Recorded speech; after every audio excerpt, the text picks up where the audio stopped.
We hear all sorts of stories in our Fox 25 newsroom, many with twists and plots along the way. And we debate them and their possible angles, motives, and theories before bringing them to you each night. Tonight, Fox 25's commentator Jim Polito moderates the heat surrounding gun control in this Fox 25 segment, Conspiracy Theory.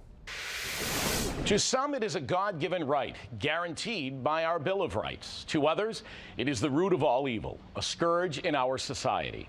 There's very little middle ground in the gun control debate. Both sides say it's for our protection. But do both sides have an organized and hidden agenda? Welcome to Conspiracy Theory. Joining us at our round table from Fire It Up PR, the president and CEO and a gun rights advocate, Diane McNamara, and a 35-year veteran of the fight for gun control laws, Democratic State Representative David Linsky. Welcome to you both. Thank you for having us. All right. National Rifle Association. Do they have a hidden agenda? Well, let's just look at the membership of the NRA. It is not a gun owner's obligation to belong to the NRA, and out of the 320 million privately owned guns in America, a majority of those owners do not belong to the NRA. But they do drive the debate. They are the first ones we hear from whenever gun control comes up. The cynical debate is it's to drive sales. It's all about commerce. I combat that, and I say it's about the Second Amendment. The primary focus of the NRA is just to defend that. Defend their right to bear arms against a tyrannical government. On the gun control side, is there an effort to strip every single gun from every single person? Absolutely not. What we're trying to do now is really to emphasize gun safety. We recognize that guns have a place in American society. There's over 300 million out there now. But the reality is 83 people a day die from gunshot wounds.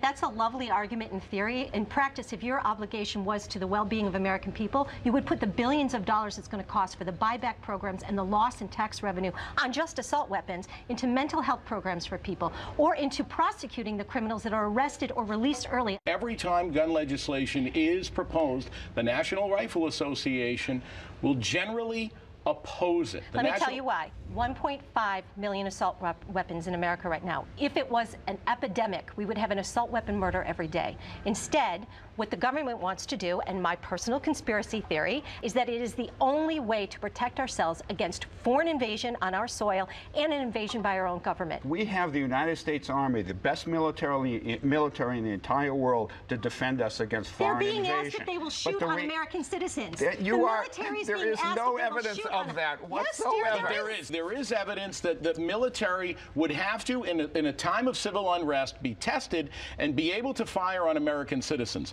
The Founding Fathers, they wanted to defend against tyranny. Is there a movement to get those guns out of people's hands? Absolutely not. It is contained in the Bill of Rights. It's the Second Amendment. That's not what this is about. We're trying to save 83 lives a day, 8 or 9 children a day. Don't you think that we should be able to make sure that some people have guns and others do not? Of course. And the mental health issues involved in that are paramount. However, we have to look at the slippery slope. If there's a human being on this planet that can use restriction and confiscation of guns against their people, then we have to assume, and it is naive to think otherwise, that it's possible on our own soil. If it's okay for the rebels in Syria to fight their own legislators and their own government, then why isn't it okay for our own people to be protected against our government? David, let me give you that, because that's at the core of, I think, the conspiracy theory, that we do that in other countries, and yet we don't want our own people to do it. Isn't that fairly transparent? I'm not going to defend giving assault weapons to rebels in other countries. I won't defend that for you.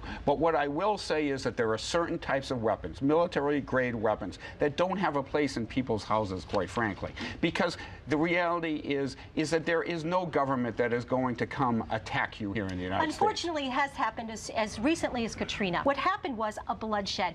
Business owners and individuals were not able to protect themselves. And instead of spending that resource on protecting and pulling those people out of New Orleans, we sent our military in to grab the guns. That's a good example of the government going in and doing that. Was Was that absolutely necessary? And No, that it wasn't feeds- necessary. That and does that's what the feed Bush the conspiracy administration theory. did. And I understand that. But the reality is we have a crisis here in the United States. Thousands of people every year That's in are the getting weeds killed. again, David. That's in the weeds. The reality is Children, we can't and that is the ignore. weeds. You can't ignore it when 20 first graders get killed in their own classroom. David, you we can't have answer- a problem you in the United can't States, answer and the we have to question change that. Now, in terms of the government and the Homeland Security, they are stockpiling weapons against Americans. They have just ordered 2,500 armored fighting vehicles, 2 billion rounds of ammunition, 7,000 assault rifles for domestic soil. Why do we need that kind of manpower? This is the Department of Homeland Security. Why do we This need is that the manpower reality. in America? To protect ourselves from terrorist attack.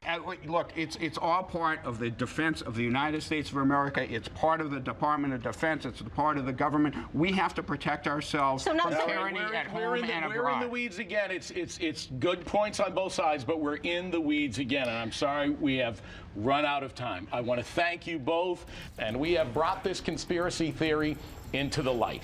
The debate continues at My Fox Boston. Keyword: conspiracy.